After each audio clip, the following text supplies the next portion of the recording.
উনি সফরে বেরিয়েছেন হাদিস কালেকশনের জন্য। প্রচন্ড শীতের রাত, উনি মাগরিবের নামাজ, এশারের নামাজ পড়ে একটা মসজিদে শুয়ে পড়লেন, আর শুয়ে শুয়ে হাদিস পড়তেছেন। কি পড়তেছেন? কথা বলেন। আর মনে মনে ভাবলেন রাতটা মসজিদে কাটায় দেই, ফজরের নামাজ পড়ে আবার বেরোবো। কিন্তু দারোয়ান এসে বলে মসজিদে থাকতে পারবেন না, ওঠেন। দারোয়ান আছে না, কথা কোন? আহমদ ইবনে হাম্বল বললেন, আমি শুধু রাতটা থাকতে চাই, আমি তো ফজরেরও মুসল্লি, ফজর নামাজ পড়বো তো এই মসজিদে, আমার থাকতে দাও। দারোয়ান তো দেয় না, কেন? মসজিদে থাকার জায়গা না, যান মিয়া।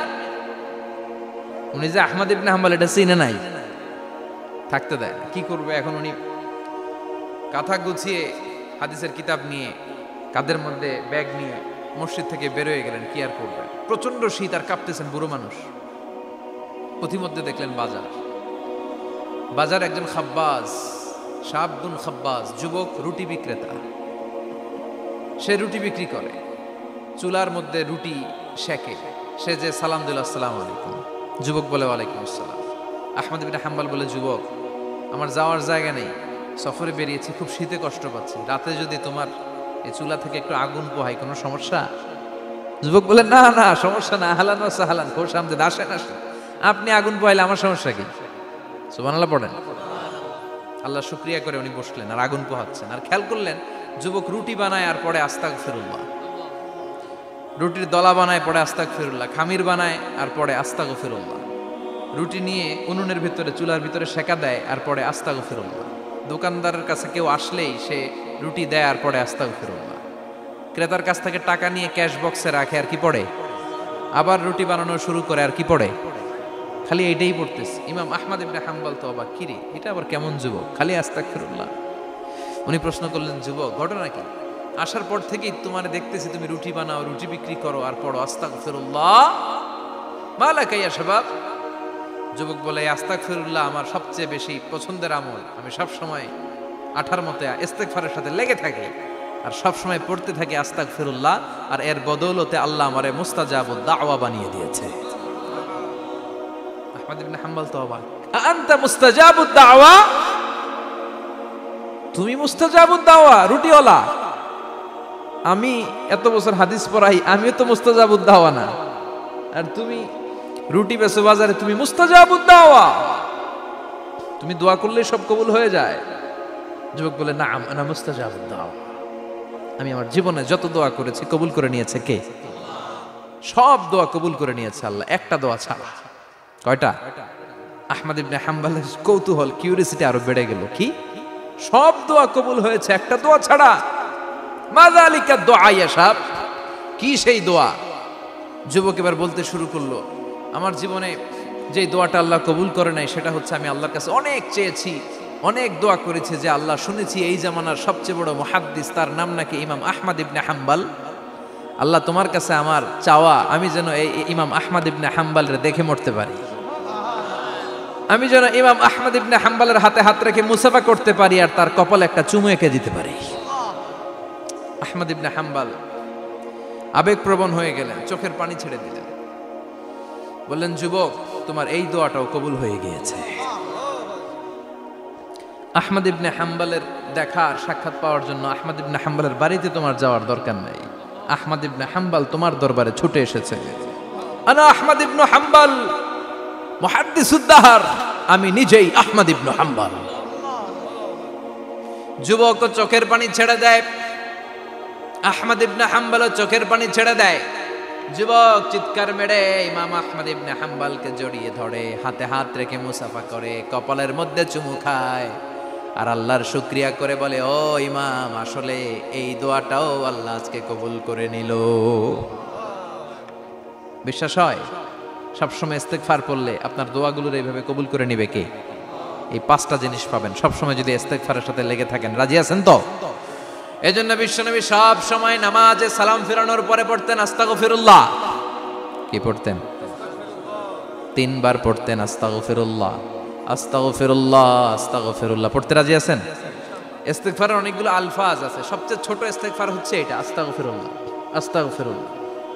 আরো আছে আস্তাগফিরুল্লাহ আল্লাযী লা ইলাহা ইল্লা হুয়াল হাইয়ুল কাইয়্যুম আতুবু ইলাইহি, বিশ্বনবী বলেন এই ইস্তেগফারটা যদি কেউ পড়ে, আর তাওয়াল্লি মিন ইয়াউমিজ জাহাফ, যুদ্ধের ময়দান থেকে পালিয়ে আসা কবিরা গুনাহ। কি গুনাহ?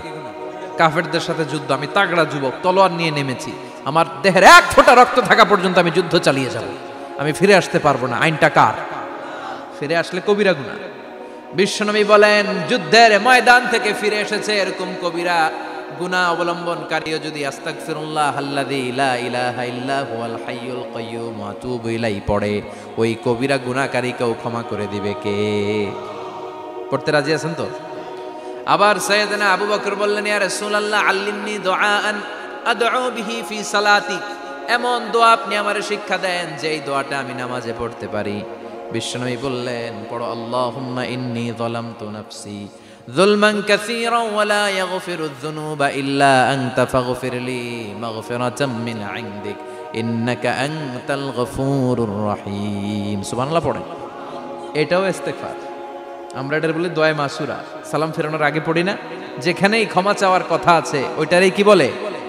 ইস্তেগফার। আল্লাহুম্মা ইন্নী যালামতু নাফসি, আল্লাহ জুলুম করেছি, যুলমান কাসীরা, অনেক জুলুম, ওয়ালা ইয়াগফিরুয যুনুবা ইল্লা আনতা, তুমি ছাড়া এই গুনাহ ক্ষমা করার তো কেউ নাই, ফাগফিরলি মাগফিরাতাম মিন ইনদিক, তোমার দয়ায় আমারে ক্ষমা করে দাও, ইন্নাকা আনতাল গফুরুর রহিম, তুমি হলা ক্ষমাশীল। ঠিক কি না?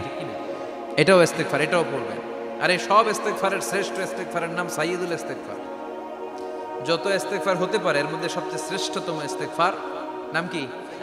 কথা কন।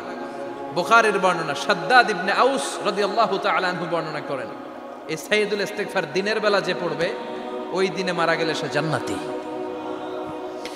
এই সাইয়্যিদুল ইস্তেগফার রাতের বেলা যে পড়বে ওই রাতে যদি ইন্তেকাল হয় ওই লোকটা জান্নাতি।